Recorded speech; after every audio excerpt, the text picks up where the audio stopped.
Today we're going to talk about policy instruments. This is a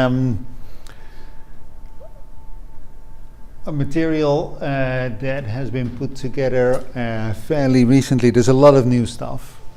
So if you sort of counted on this being the same as last year, then bad luck, it's not. The reason for this is twofold.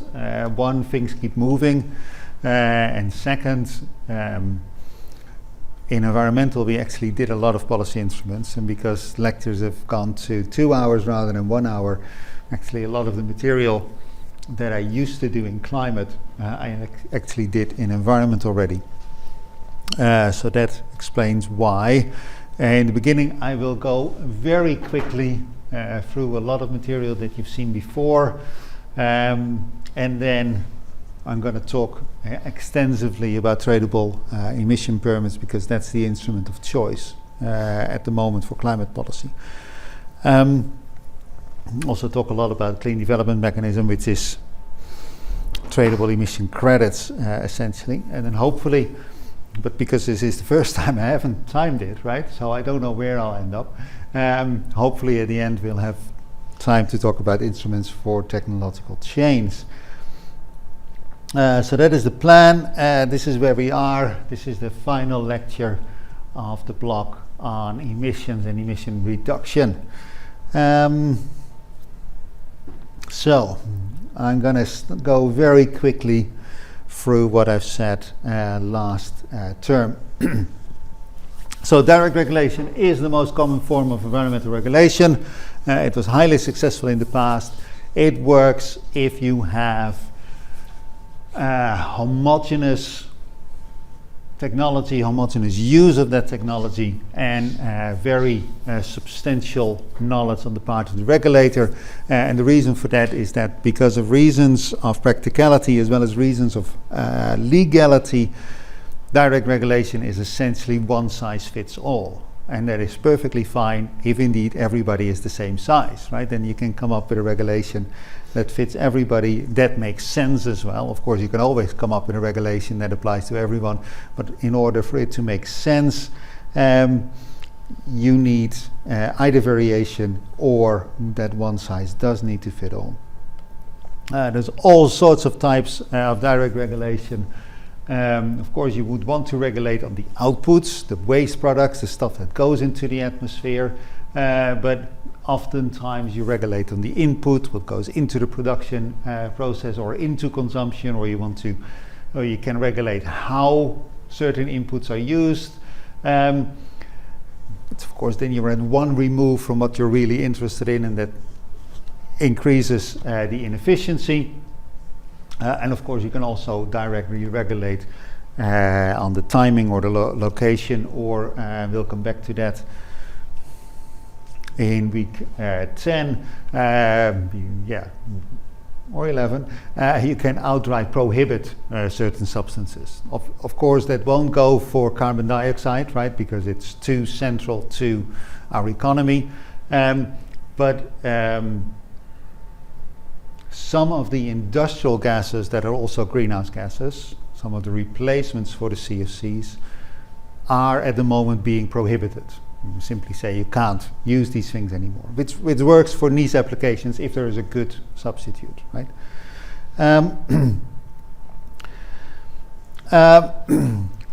Alternatively, you could use taxes and subsidies and tradable permits. And taxes are just that you pay a charge or a levy or a penalty for every unit consumed, or every unit produced, or every unit emitted. And of course, that would be the efficient solution if you target your emissions. Subsidies work the same way, or the double opposite way, that you get money if you don't emit, right? Rather than paying money if you do emit, you get money if you don't emit. And because of that double negative, taxes and subsidies work the same in the short run at the margin. Taxes and subsidies work the opposite way, of course, on the distribution of things. In one case, you give money to the government. In the other case, you get money from the government. but also they work in the opposite direction in the long run, because both taxes and subsidies increase costs at the margin, but taxes also increase costs on average and therefore reduce the returns to the investment and therefore shrink the economic activity that is polluting, whereas subsidies reduce the average cost and therefore increase the returns on capital and returns on investment and grow the sector. The reason that we like taxes and subsidies is essentially because they have a uniform effect on the marginal costs of pollution. And therefore you automatically get into a cost-effective or sometimes even an efficient solution. Tradable permits are another way of getting there. Essentially you set an overall target on preferably the emissions of stuff, and then somehow you get these permits to your polluters, and then if one company thinks it has too many permits, that it can cut its emissions below its initial allocation, then it has something to sell, whereas other companies will say, I have too few permits and I would like to buy some. Go ahead. What's a real world example in like an industry that uses tradable permits? I'm going to get to that at length. Don't worry. If the market works well, everybody pays the same price, so we equate costs at the margin. And taxes and tradable permits are equivalent if the regulator can perfectly predict the permit price, or if the regulator, in the case of tradable permits, or in the case of taxation, if the government, the regulator, can perfectly predict the response to this price on emissions, right? So that's what we did last term. How do you actually start, right? How do you actually get those permits to companies in the first place? And that is something that we did not talk about last term. There's various ways of doing it. The most popular way is so-called grandparenting, and this used to be called grandfathering until people realized that it is fairly sexist as well as inaccurate language. So tradable permits start with the government creating permits, but that is not, and it ends with companies trading those permits. But how do you get the permits from the regulator to the companies? And there's various ways of doing so. The most popular way is grandparenting, where essentially these permits are given for free to polluters on the basis of of emissions in the recent past.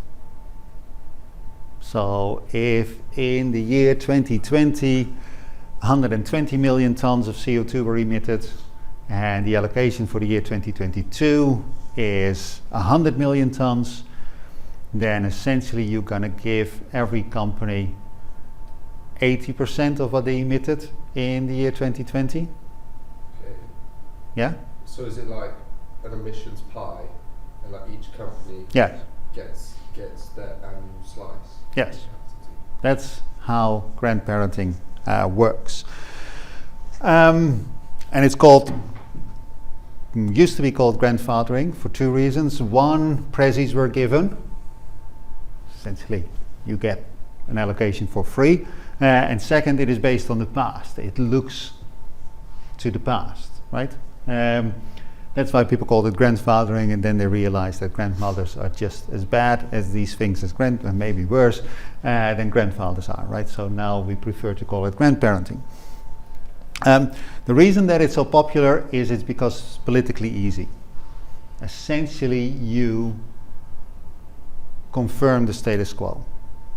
So emissions used to be free. Now you have to hold a permit, but you got the permit for free. So nothing much has changed, right?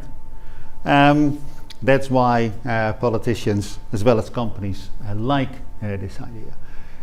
But because you confirm the status quo, you also immediately create a problem with new entrants. Because if it's based on emissions in the recent past, then a new company that enters the market did not get any free permits. Or a company that grows faster than its rivals did not get any or get as much free permits. This is particularly important in aviation, which is now also, at least in Europe, under the emissions trading system. The older companies, British Airways, Air France, Lufthansa, used to be much bigger than they are now in market share, much bigger than Ryanair and EasyJet. And they got more of the permits than EasyJet and Ryanair. And that is particularly grating if you consider that the emissions per passenger mile flown actually are lower for EasyJet and Ryanair. And that is because they fly newer planes, and as you may have noticed, they have more people in a plane, more passengers in a plane. So that's actually lower emissions per mile flown. So grandparenting is not necessary. I mean, it confirms the status quo. It also confirms the bad things of the status quo. And a company that reduced its emissions before tradable permits were introduced is in trouble, right? Whereas companies that did not reduce their emissions, and politically savvy companies that actually saw the tradable permits coming, increased its emissions in the base year, they're actually rewarded, right? So confirming the status quo is politically easy, but not necessarily what you want to do. Another problem with grandparenting is that you start the market, but there's no price, because everybody got their permits for free. And that sort of leads to perhaps a lengthy process of price discovery. Lots of confusion in the beginning. So the alternative that can be done is to sell the permits to the highest bidder. Good thing about this is that you start the market with a price. The good thing from the perspective of the government is that this generates a revenue, and perhaps a lot. Bad thing, of course, for the polluters is that it generates a lot of revenue, right? And that they have to pay for this. So the distributional implications are very different. If you auction permits, then tradable permits are very much like a tax, because the distributional issues are the same, the marginal pricing is the same, the average pricing is the same.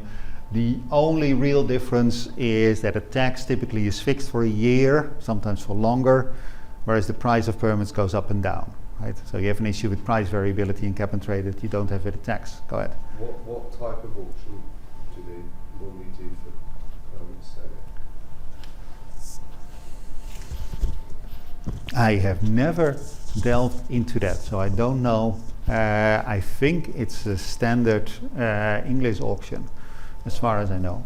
So everybody bids, and you just find where price meets demand, and you pay for the marginal bid. You pay the permit price for the marginal bid. That's how I think they do it, but I must admit that I've never looked into whether there's anything fancy like sealed second bids or stuff like that. Okay. Hmm? I'm gonna give that I think it's a standard English auction. You can do other things as well. So, if you recall Pigou, then and externalities, then a key part of this is not just that you pay at the margin, but also that the victim gets compensated. And essentially what the government does here is it says, well, there's emission rights, and you buy them from me. So the money flows to the government and doesn't flow to who suffers the consequences from in this case climate change. And you could argue, well, this is how we should do things, rather than let the government get all the money. And there's arguments based on fairness that this is how it should be done, really, that the permits should be given to those who suffer the consequences of climate change. And then if we want to emit, then we need to buy this right from those who suffer the consequences. Next week we'll start talking about the impacts of climate change, and I'll hope to make clear that it's actually very hard to estimate this, and that there's a lot of controversy and uncertainty about this, so this is very complicated. But one of the things that I will be arguing is that most of the victims of climate change, or the disproportionate victims of climate change, are mostly in poor countries, whereas most of the emissions come from rich countries. So if you do this on an international scale, then the money doesn't flow to the government, but the money flows to Bangladesh and Cameroon. And for those reasons, even though you may say, well, this is a fair solution, it would be a political non-starter, right, to give so much money to poor countries. Another thing that people have been toying with is to allocate these permits on an equal per capita basis. And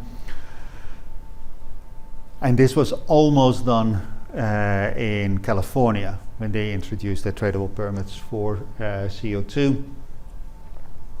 One of the proposals that almost made it through the House was to allocate, essentially to give everybody in California an equal amount of permits, and then if you wanted to emit CO2, then you needed to buy it from them. You can say, well, this is fair. There's definitely reasons in international law that say, well, this is the fair way of going about it. In international law, the atmosphere is defined as the common property of humankind. Essentially what you do, if you put CO2 in the atmosphere, you use the atmosphere as a dump for your waste.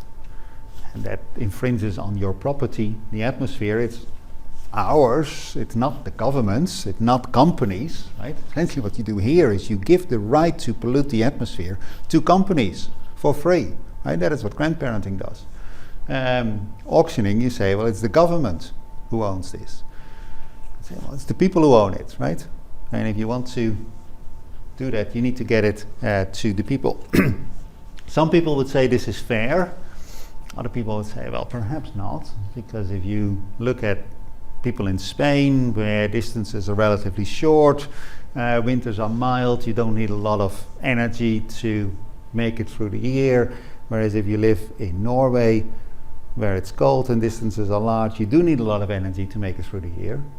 And essentially when you say we're going to allocate this equally to the people in Spain and the people in Norway, you're essentially punishing the Norwegians for decisions that their ancestors made to go live there, right? So fairness is always a very difficult thing. Compared to allocating the permits to the victim, it is very easy, right? Because you're just counting noses. But it's not necessarily quite as easy as it may seem. If you do this on an international scale, then again you generate enormous transfers, right?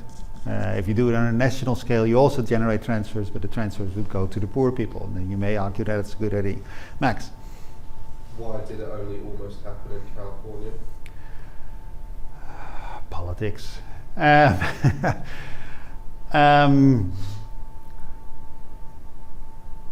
I must admit that I don't know exactly why it failed.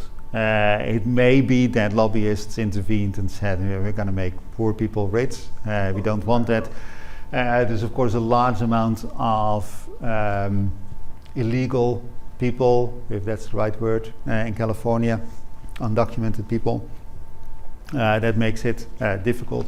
There's also practical issues, because essentially, and I'll come back to that, if you give emission permits for every person, then everybody needs to have a permit account. and I'll come back to the problems with that when we're talking about the design of the EU ETS. It's complicated to set that up, maybe problematic, not just with undocumented people, but also with unbanked people, right? Where there's still a fair amount around. Maybe they should set up, so like when a new child is born, they instantly get a permit account. Yes. Then they could just be like, they're the new ones. But then you immediately also set up a surveillance state, right? So there's issues there. Well, would a permit account provide any more surveillance than is already like done today? Yeah, but you could sort of see the arguments pro and con, right? So there's multiple ways of doing this, right? Now, why is this under COS? Is because the COS theorem shows that it doesn't matter, right? Cost-benefit diagram, we can sort of say you have the right, this is the optimal solution. You can say you have the right to a clean environment, and then market will get you to the optimum. You can also say, well, we have the right to pollute as much as we want, and then you can also exchange, and you would end in the optimum as well. So the initial allocation of permits per the COS theorem, here is the older COS, doesn't matter for the market, right? The price of permits will be the same, the amount of permits obviously is the same. The initial allocation only determines who bears the cost. And if it's grandparenting, it's essentially consumers who will pay the cost because prices go up, you essentially give the allocation to permits, allocation of permits to companies, and they benefit, they reap the rents. It goes to the government, then the government reaps the rent. If it goes to the people, then the people reap the rents of this new property, right? Okay.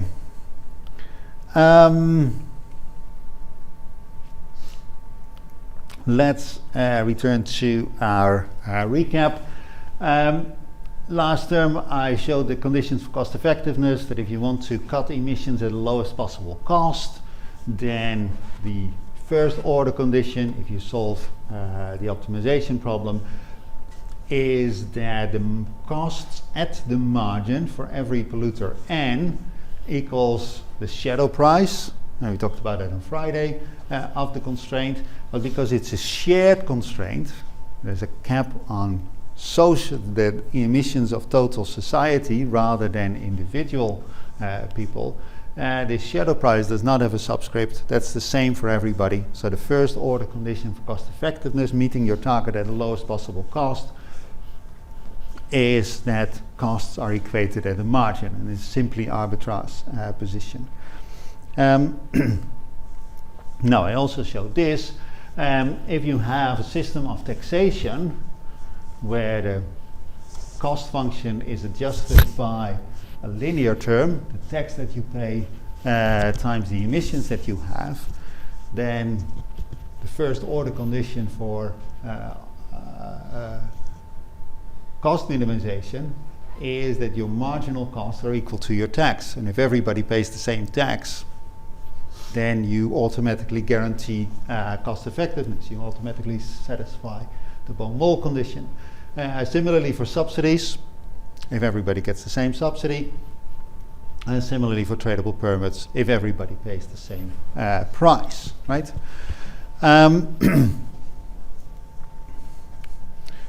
So that holds. With command and control with direct regulation, you will never make it. Now, Weizmann, right? Silly me. The environmental effect of tradable permits is certain, but its costs are uncertain. The economic effects of taxes and subsidies is certain. You know the price at the margin because you just said it. but you don't know what will happen with emissions, right? And then the question is, which of the two is the better, or which uncertainty carries a higher price? Now, until 1973, people believed Samuelson that this is just duality, and quantity instruments and price instruments have the same effect. And then Weizmann came along and said, no, that's not true, and we can actually put some structure on this. So we have a cost-benefit diagram. We have the optimal quantity or the optimal price. And then what happens if the regulator makes a mistake in what the true costs of emission reduction are. And the regulator assumes it's the red curve rather than the brown curve. Then what happens if you use a quantity instrument is that you under-regulate, whereas if you have a price instrument, a tax, you over-regulate. You set the price too high. With a quantity instrument, you set the quantity. You give out too many permits. You set the quantity too high, so you have under-regulation from an environmental perspective. You set the price too high, so you have over-regulation from an environmental perspective. Now, if these two curves are equally steep, this is a distributional question. Essentially, you shift the costs from the polluters to the environment, or from the environment to the polluters, depending on whether you use taxes or tradable permits. I went too quickly. Here I am. I click once. If the two curves are not equally steep, if the marginal damage curve is steeper, then the two welfare triangles are of different size. What's the intuition? So like if marginal damage curve is steeper, that just means that for more quantity there's a higher marginal damage in the environment? Essentially, if the greener curve is steeper, then Q star and Q prime are closer together, right? Okay. Whereas P star and P prime are further apart. That is what happens if you over-regulate more than that you under-regulate. Right? So this is the distance, this is the distance, this distance shrinks and this distance grows. That's the intuition. And if the marginal damage curve is shallower, then the opposite happens. Your under-regulation grows, your over-regulation with the price instrument shrinks, and as a result your welfare triangles grow and shrink accordingly. So this is the Weizmann theorem in general. The question is which one applies to climatic change. And here we have the original function again. So this is the Weizmann theorem in general. If the marginal damage cost curve is less steep than the marginal abatement cost curve, then mistakes with price instrument taxes are less costly than our mistakes with quantity instruments, and vice versa. If it's steeper, then we reverse the situation. Now, here is Weizmann. CO2 is, in greenhouse gases, is a stock variable, which implies that climate change is not particularly sensitive to how much the UK reduces its emissions between two elections. What's a stock variable? One that accumulates over time. Nuclear waste is a stock pollutant, CO2 is a stock pollutant, noise is a flow pollutant, right?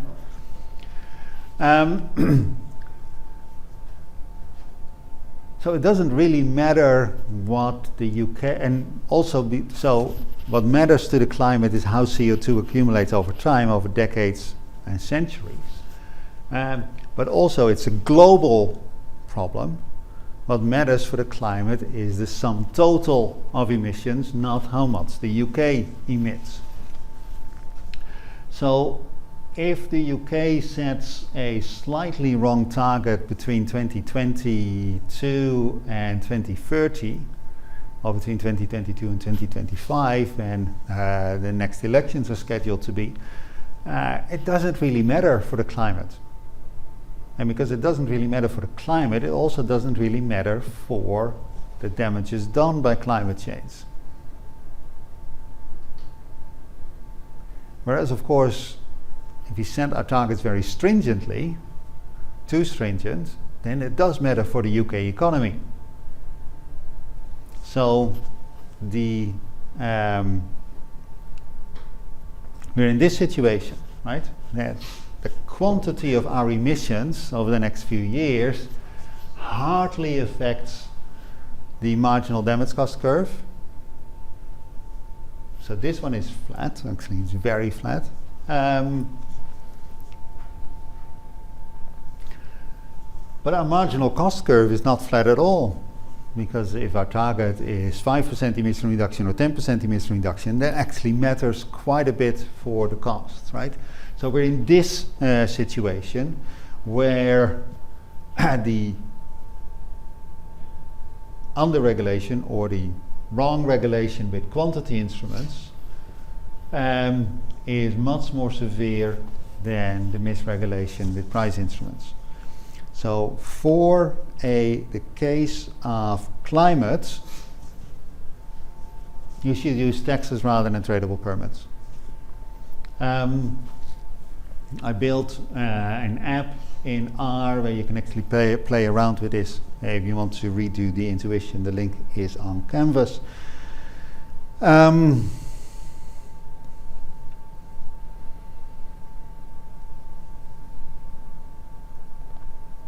So that is what Weizmann said. Use taxes rather than tradable permits. Unfortunately, this fell on deaf ears. There is few carbon taxes in the world, and there's many tradable permit systems in the world. So I'm going to talk at length about those. And there's many. It started with the Kyoto Protocol of 1997, which was then refined in the Marrakesh Accords 2.5 years later, which allows emissions trade between countries of the OECD. That's a club of rich countries. It allowed for joint implementation between OECD and countries in transition. Those are the former communist countries. Essentially this says, well, the UK can invest in Lithuania to reduce its emissions, right? And pay Lithuania to do so. So that is there, and it introduced the clean development mechanism, where similarly countries of the OECD, rich countries, could finance projects in poor countries to reduce their emissions. And I'll talk about the clean development mechanism at length. The reason that there is this separation is purely political, because these are negotiations by the United Nations. Different groups of countries have different status and therefore are treated differently. But you immediately see that there's free markets that were introduced. Now, there's more. Within the European Union, there is what used to be called the emissions trading scheme, is now renamed the emissions trading system. And then there's a separate ETS for aviation. So there's two more markets here. There is one permit market in the northeast of the United States. There is one in California, there's one in Quebec. They used to be separate but are now coupled. There's one in Ontario, there's one in Nova Scotia. China started 9 pilot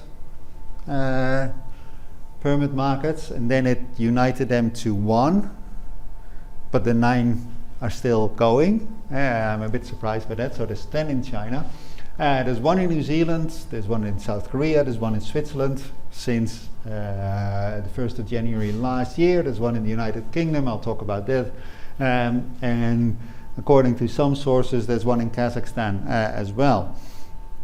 So I think there is a total of 20 markets, but I may have miscounted. And we immediately violate BOMOL here, right? So if there's one market, there is one price for permits. If there's 20 markets, there's 20 prices for permits. And that means that the marginal cost of emission reduction are not equated between the markets, only within these markets. And prices are not equal. And I did not put them all in one graph. This is what's going on in Europe. This is actually the thing that's pointing to, this is not that they started very high, this is where the Swiss market started, and you see deviation of price. This is where the UK started, actually tracks the EU price relatively closely. So not much price variation in Europe, so you may think that is a good thing. This is price variation in North America. This is REGI, that is the Northeast, and here we have California and Quebec price, and those two were coupled. Ontario, Nova Scotia. What you see is that particularly in the US, in the East and in the West, you pay a different price for your permits. So BOMOL is violated. Also, the scale here goes to $30 per ton of CO2. The scale in Europe goes to $100 per ton of CO2, right? So also big price difference between Europe and North America. This is what is going on in Australasia. Here is all the noise of China, fairly low prices, right? Typically below 10. This is New Zealand, much higher prices, and this is South Korea. It's in high prices, down and went up again. But you see enormous price variation there as well, right? So no, the law of one price does not hold, even though CO2 is homogeneous, right? Doesn't matter whether the CO2 is emitted in New Zealand or in South Korea or in Guangdong. The effect on the climate is the same. So we should be paying the same price for this, but no, in Guangdong you pay $5, in New Zealand you pay almost $50, right? So no, the law of price does not hold. Why do they do this if it doesn't work? What do you mean it doesn't work? Well, I thought you said that taxes make more sense in this context. So why is it tradable permits that's more widely used? There's different reasons in different places. In the US, tradable permits were introduced because the tradable permits for sulfur were successful. And I said, well, it works for sulfur, why wouldn't it work for CO2? And the other reason is we are Americans, we hate tax. Right? That is the reason. In Europe, it has to do with sovereignty. The fiscal system of countries, of member states, every member state has a veto. So the idea of tax harmonization is not something that can be done in the EU. It's a very touchy subject. Whereas tradable permits is something new and there's no sort of old hang-ups or anything. So that is why Europe, even though they fully realized that a harmonized carbon tax throughout Europe would be a superior intervention, they simply could not do it politically, because that essentially would mean that the UK and Ireland would give up their tax sovereignty to Brussels. It was a big no-no when this discussion took place in the early 2000s. In China, the reasons that I heard had to do with they want to create commercial courts with byte.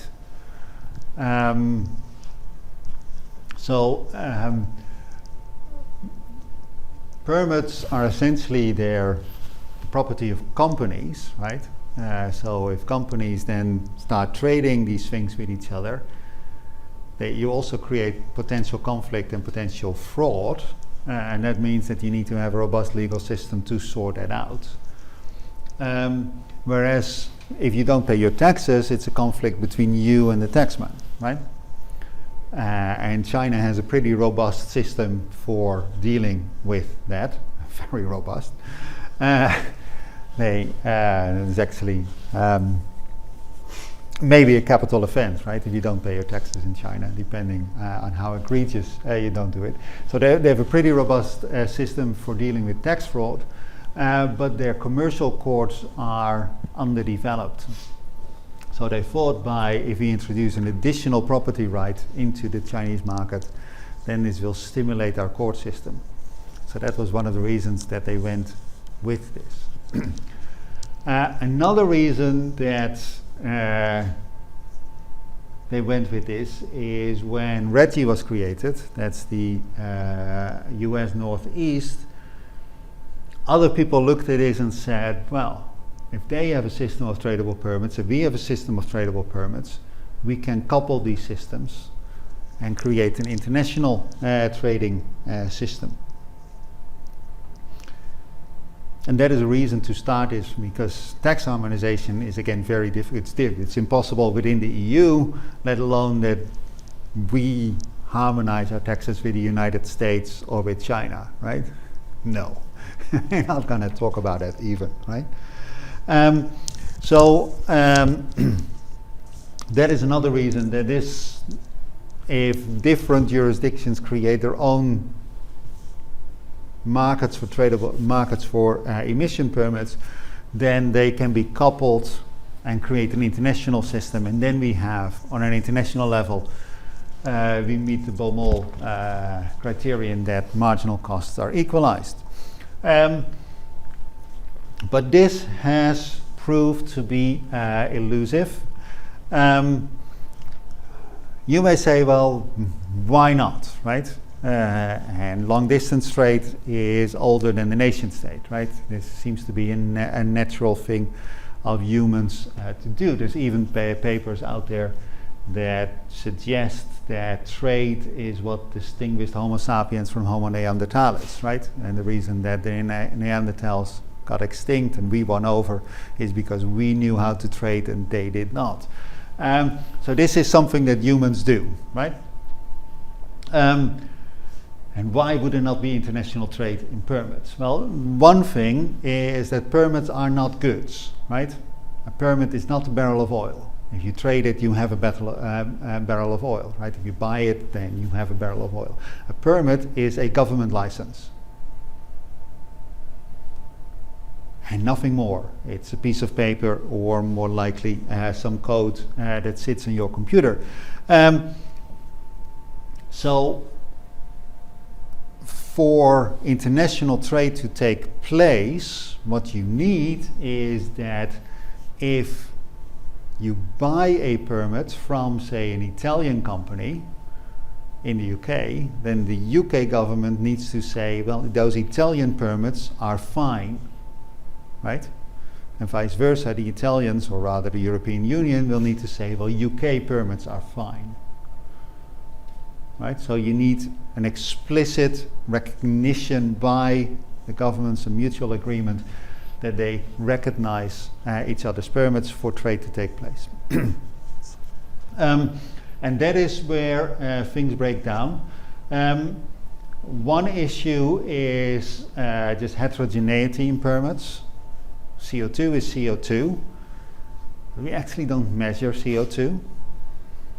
We impute CO2 emissions from energy use, from farm practices, rather than that we directly measure it. And those monitoring systems are very different between countries. Enforcement is very different. I'll come back to that after the break. But also, what is actually CO2 is different, particularly if it comes to CO2 that comes from land use change and those sort of things. If you're talking about, okay, I burned a liter of petrol, then it's pretty clear how much CO2 came out. But if you're growing a tree, it's unclear how much CO2 was taken up. It depends on the size of the tree and how fast it's growing and so on and so forth. But also depends on how big are its roots. And whereas it's fairly easy to see how tall it, well, if you know how to do it, it's fairly easy to figure out how tall and how thick a tree is, but to figure out how big are its roots is much, much more difficult without actually uprooting it, right? So there's all sorts of issues with soil carbon and so on and so forth. And that means that a CO2 permit is not the same in different jurisdictions. In principle, all that can be accommodated, right? I mean, if you look at government bonds or if you look at other financial products, they're not homogeneous either. And still we figure out how to trade, and the market sorts that out through some sort of rating system. So this shouldn't be an issue. Particularly because permits are government licenses and are therefore not covered at all by the World Trade Organization and its rules. So there's no jurisdiction, no jurisprudence or anything, so you can just make up your rules as you go along, right? So in principle, all these things could be solved, but it has not. I'll come back to one reason later. At the moment, we have a UK system and an EU system. And the EU permit, the EU market is regulated eventually by the European Court of Justice. So an agreement between the UK and the EU, an act of mutual recognition of permits, would mean that Boris Johnson has to say that the European Court of Justice has jurisdiction over, part jurisdiction over the UK ETS. And that is what is the reason why the two markets are separated. He can't say that, not without losing his job immediately, facing a backbench rebellion, right? So that is the reason why. Actually, in the distant past, and you guys were very young, the UK had tradable permits and Denmark had tradable permits. This was before there was the EU ETS, and they actually traded with each other. Right, and actually, one example that I did show here, there used to be a market in California and there used to be a market in Quebec, and they said, why not do this together, right? And the thing that you see here is California and Quebec agreeing to recognize each other's permits. So it's perfectly feasible, legally, diplomatically, and so on and so forth, but it does require this act of mutual recognition, and that is a political thing that has turned out to be difficult. So I'm going to do 4 things. I'm going to talk at some length about the EU ETS and how it's structured, less about the UK ETS, short diverging into border adjustments, and then I'm going to talk at some length about the clean development mechanism, and we won't have time to go into technological change at all. So the EU ETS for a long time was the largest system for emissions trade per se, and definitely for carbon dioxide. Not the oldest. RGGI was there first, and of course the sulfur trade in the US was before RGGI for CO2. Now that China has started its market, it's actually the biggest, but it's too young to say much about it, what is going on, and China is pretty opaque. So what is the EU ETS? It started in 2005. It covers part of carbon dioxide. Nowadays it covers some 60% of emissions in the EU. There's some methane in there, some nitrous oxide, and then they're just converted with a factor that makes N2O equivalent to CO2. It works at the level of installations, not companies, but installations, where an installation would be a power plant or something like that. And it covers certain economic sectors, but not all. And there's a double threshold. You need to be in a certain sector, and you need to be an installation of a certain size, which immediately creates issues. So the University of Sussex has its combined heat and power plant, which is not covered by the UK ETS because it's too small, whereas Imperial, which is a larger university with a large hospital attached, their combined heat and power plant is included in the market, right? So it's not a sectoral, it's a sectoral coverage as well as a size coverage. Trade is so-called midstream, and that is about the question who trades, who holds the permits. Now there's three ways of doing this: upstream, midstream, or downstream, as you may have guessed. Upstream means that those who get the fossil fuels out of the ground or import them into the European Union hold the permits. Problem with that system is that there's few companies that do it, so you immediately create issues of market power. So they discarded that. The other option, and we started talking about that, is downstream, where the final consumer holds the permits. There you have an issue with complexity. There's 470 million people in the EU, and they would all need to have an account. And for you guys, this is probably not an issue, because obviously you would not have your personal account. That would be silly to everybody having their own accounting system. Some company would offer these services to you. And there's two prime candidates. One is the utilities, where you have an account already with the guys you buy electricity and gas from, or your bank would offer such a function that besides your bank account, besides your bank card, you would have a dual account that would also have your tradable permits on there. And then when you go to the supermarket or when you buy electricity, you do not just give over money, but you also give over some of the permits that you have in your account, or if you have too few permits, you would automatically buy those. And that would be technically feasible in 2022. But this market started in 2005 when sort of banking wasn't as automated as it is now. So that was a problem. But also, and that is still true today, there is a large share of people who are not banked at all. There's still people in Europe who don't have a bank account. And for those, this would actually be very difficult to do. And that would be, you see it particularly in Eastern Europe, and you see it particularly in immigrant communities and at the very low end of the income distribution, where people simply don't have a bank account. So that didn't work either. I can't do downstream because of complexities and the amount of people involved. I can't do it upstream because of market power, so they opted for midstream. So this is essentially the people who convert coal and gas into electricity. It's the steel companies, it's the chemical companies. They hold these permits and they trade in these permits. As I said, it started with roughly 40% of emissions. It's now 60% of emissions. Gradually, they're expanding their scope. There's more and more sectors being roped in. Permits started off as grandparented, all of them. They have gradually moved one sector at a time away from grandparenting into auctioning. By now the bulk is auctioned. They had hoped to complete this process by 2020. It's now been postponed to 2030. Maybe it'll work this time.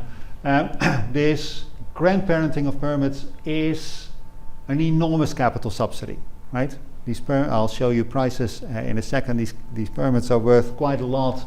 And some companies, really one of their major assets, one of the major components of their capital account are these permits. And there are indeed companies that 90% of the things that they own is no permits.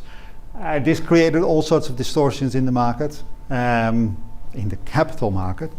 So one of the things that ExxonMobil did, who also operate in Europe, right, is that they bought old refineries in Eastern Europe, not because they needed a refinery, but because that refinery came with tradable permits. And they just bought these things, closed them down, who cares? We don't care about the refinery, we care about the tradable permits, right? And I'll come back to that when I talk about the UK. So that is how it's set up. This is important. I should have updated this. There is banking of permits, but not borrowing. Now, what does that mean?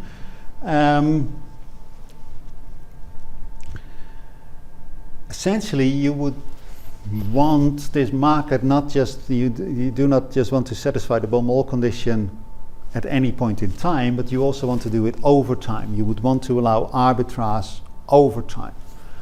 And the rule would be that if you have to make a choice, do I buy permits now, or do I put my money in the bank and buy a permit a year later, right? And essentially in order for you to be indifferent between those two choices, the price of permits should go up with the rate of interest, right? That would be a dynamic condition for cost effectiveness.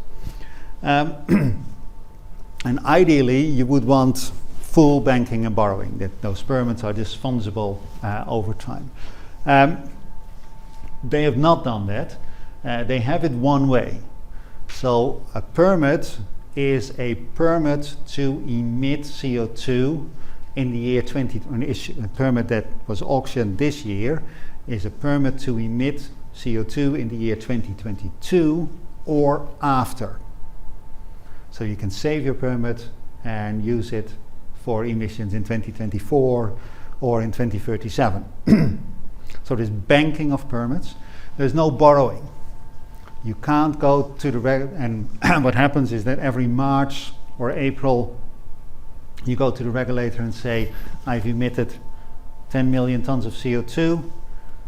I surrender 10 million permits to emit CO2. That's essentially how it works. In every March or April, depending on the country, you essentially equate your emissions with your the permits that you have.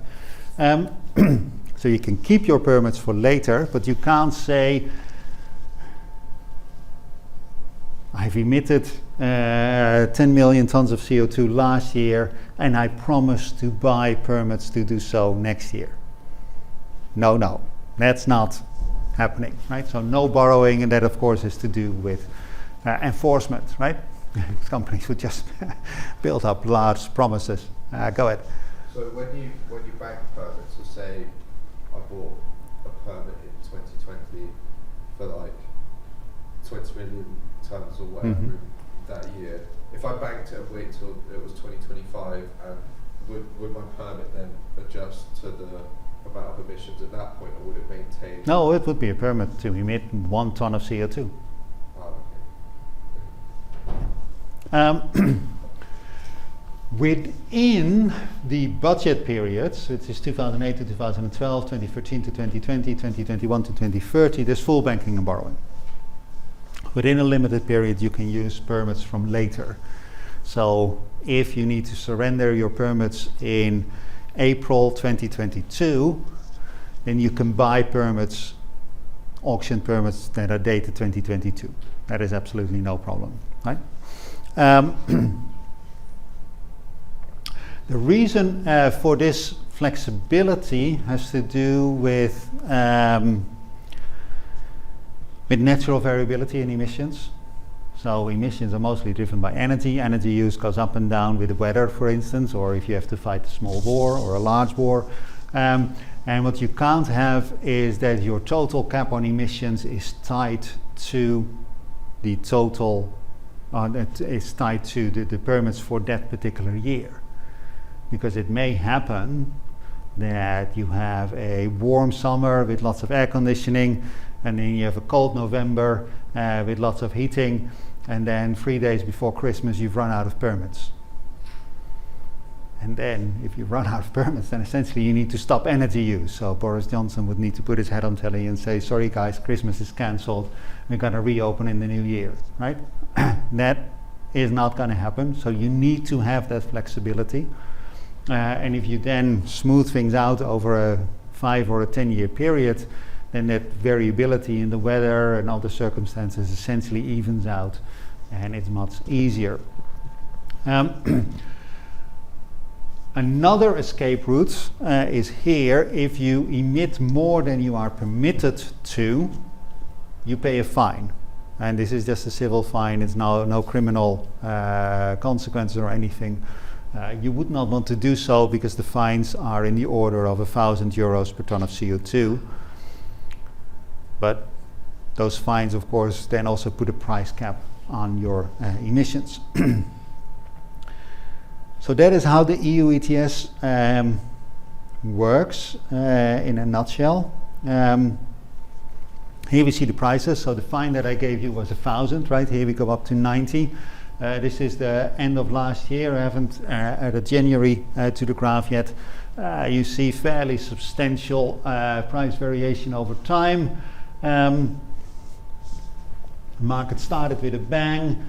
Then people discovered that there were way too many permits, and then there were emissions, and the market collapsed, it recovered, and then we had a long slump in the European economy.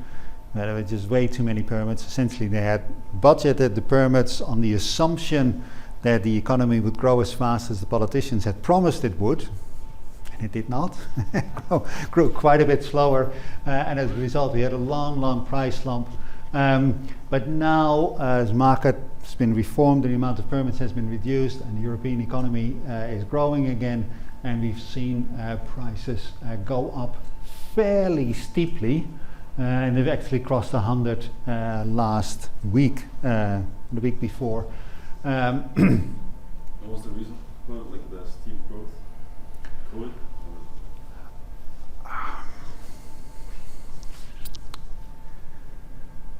The main reason is that the market now believes that the European Union is serious about its commitment for rapid emission reduction. Previously, they did not believe that. Do you believe that? No. Because essentially it's politics, right? And what we've seen in France is that there was protest against high carbon prices. We see people in Germany starting to grumble about this. We see people in Poland getting very upset about this. So I don't think this will hold. But for the moment, the market disagrees with me, and who am I, right? So that is the main reason. It is a bit peculiar, right? Because last week I talked about how cheap renewables had become. And of course, the cheaper it is to reduce emissions, the lower the price of permits should be, right? Because the permits is essentially the marginal abatement cost. The permit price should equal the marginal abatement cost. But despite the market going in the other direction for renewables, the permit price keeps going up. Partly this is also concern about Russia, right? And the disappearance of gas and the reintroduction of coal into the power system. That's also part of it. Yeah, this is what the market does. I'm going to talk about one thing, and then I'm going to talk about another few other things. And the first thing is what happened here. Why did the price collapse to zero? I talked about the initial allocation of permits. Initially, this was done by member states. So how does this work? You have this European system of trade that covers about half of the emissions. So what do? Well, when Germany over allocates permits to its companies, and essentially it creates an export opportunity for those companies because they have more permits than they need, and they can then export that to, say, Italian companies. And they can do that because even though there is a European-wide cap and there's a Germany-wide cap on emissions, the EU ETS only covers half of the emissions. And then the other half of emissions, when you give too many permits to your German companies, then you can say, well, we're going to promise to make it up in agriculture, which is not covered, right? And that's a vague promise, so it's not strictly regulated by the EU, so you have some leeway there. The problem was that Germany was not the only country that thought of doing that. All countries thought of doing this. Let's over-allocate permits so that our companies have an export opportunity. And the result was complete oversupply of permits. And that explains the collapse when the market discovered that. Explains the collapse in the price that you see there.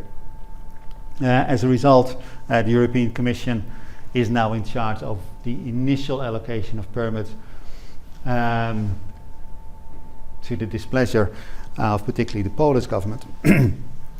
Other things happened as well.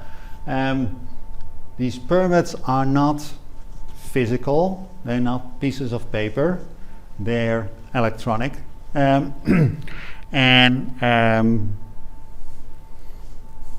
They're valuable. So what do? If you're a smart computer guy or girl, you try and hack that and run away with it. And again, the European Commission did not see this coming, and security was way too low on these things. And they were warned about this thing. They were also warned about this thing, but did not pay attention. Another thing that they were warned about but ignored is so-called carousel fraud. So initially, emission permits were subject to VAT in some countries, but not in other countries. So what you would do is you would buy permits in a country where there's no VAT on. You would sell those permits in a country where there is VAT on. You would collect the VAT on behalf of the taxman. You would do that a couple of rounds, and then you would run away before they detect you to the Caribbean, right, where there's no extradition treaty. And because the surrender of permits happens once a year in March or April, you essentially have a year to do this before you would be detected, right? This is again outdated. They've now discovered 1.5 billion of fraud. There's other issues that haven't been resolved, and that is, how does this work? So every March or April you surrender your permits and equate that with your emissions. But emissions are not measured, right? Emissions are imputed. You also then surrender your energy accounts. And from your energy accounts, then there is an algorithm that tots up so much CO2 came out. So this is a very bureaucratic process, and it requires that there are people who actually monitor this. What happened in Romania was that the civil servant who did all this monitoring, one for an entire country, got pregnant and went on maternity leave, and for a year nobody monitored emissions in Romania. There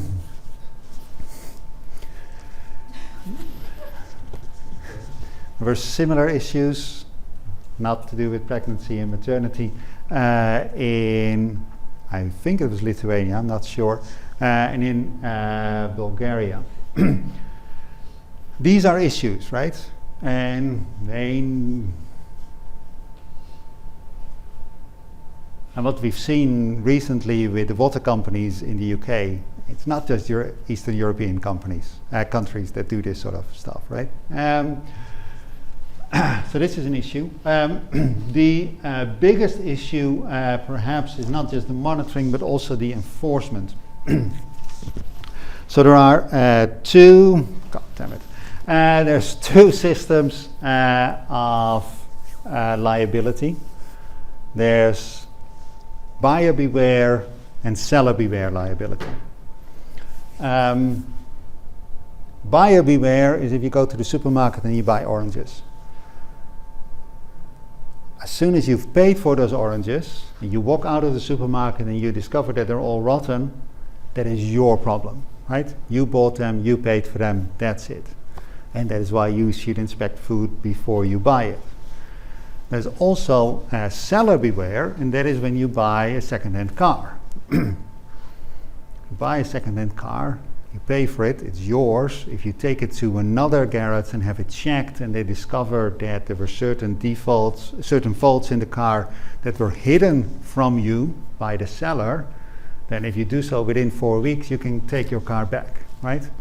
Similarly, if you have a house built and within 7 years you discover that there's something wrong with the foundations of the house, you can return the house to the builder.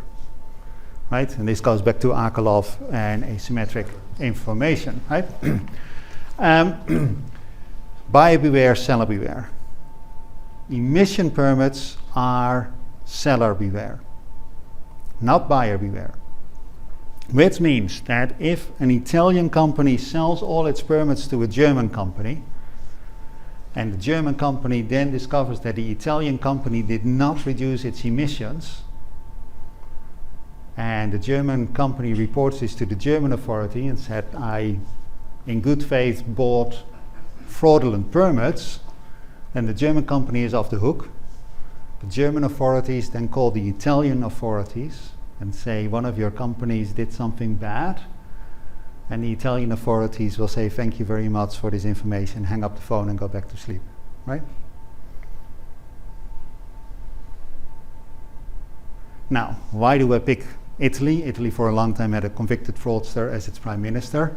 Italy defrauded the European Commission over milk subsidies and over olive oil subsidies. Spain did the same thing. The Greek government didn't think anything about falsifying its national accounts to get into the euro. We know that the organized crime is in the government in Bulgaria and in Cyprus, right? And these are the guys, the member states are the people who enforce these emission permits, right? Now, going back to the question, why are these markets not coupled? When the Americans came to Europe thinking we're gonna couple RGGI to the EU ETS, they looked at the enforcement system and they looked at who will actually be enforcing our environmental regulations? Will it be the Cypriot or the Russian mafia?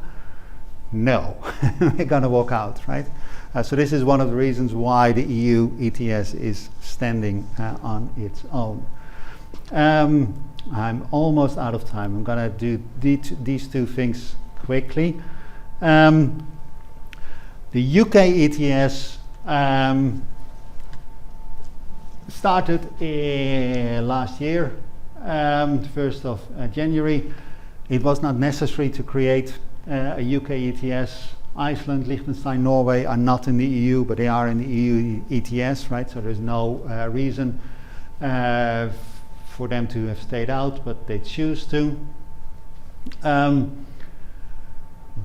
This was actually a decision that was long debated in the UK, outside the press, but in government. As a result of this, because the UK could not make up its mind whether it wanted to stay in the EU ETS or not, UK companies lost their free permits. Because Mrs. May did not want to say, yes, we'll stay, or no, we'll go. The EU assumed you guys will go, and companies lost their free allocation of permits. In the case of British Steel, this was worth £100 million, and this was actually the thing that broke the camel's back, right? The straw that broke the camel's back. This was one of the things that pushed British Steel into bankruptcy. Then after the decision was made to go it alone, the government for a very long time dithered whether there would be a carbon tax or tradable permits, or a carbon tax or tradable permits, or a carbon tax or tradable permits, to finally decide on tradable permits when it was too late to set up the market. So the market officially started on the 1st of January, but it wasn't until 5 months later that actually trading took place. And for a whole bunch of years, UK companies were essentially in the dark what the regulations would be. The UK ETS, because they took so long to decide, is exactly the same as the EU ETS. The regulations are just a carbon copy of the EU ETS. So everything is the same. There's one thing that is different, and that is the cost containment mechanism. For the first 3 years, if the price goes up too high, then the regulator has the right to step in. That has happened twice last year, and they decided not to step in. So the cost containment mechanism, that's the lines that you see here, is essentially a paper tiger. It just doesn't have any effect on the market. Here you see the evolution of the prices over its entire existence until Friday. Prices in the EU, in the UK, are slightly higher than in the EU. This is the final slide, guys. You see the prices here. The average price in the UK was £56 per tonne of CO2. In the same period, it was £41 in the UK, in the EU, sorry. Number of permits is 84 million tonnes of CO2. So the price difference was 14 times 84 million. So this adventure cost the UK economy 1.2 billion, essentially for the same regulation. The reason for this is that it's cheaper to reduce emissions in Eastern Europe. The UK has always been an importer of permits, a net importer of permits, and essentially we cut ourselves off from a cheap source of emission reduction, and as a result, emission reduction is more expensive. The targets are the same, and so on and so forth. So I'm out of time.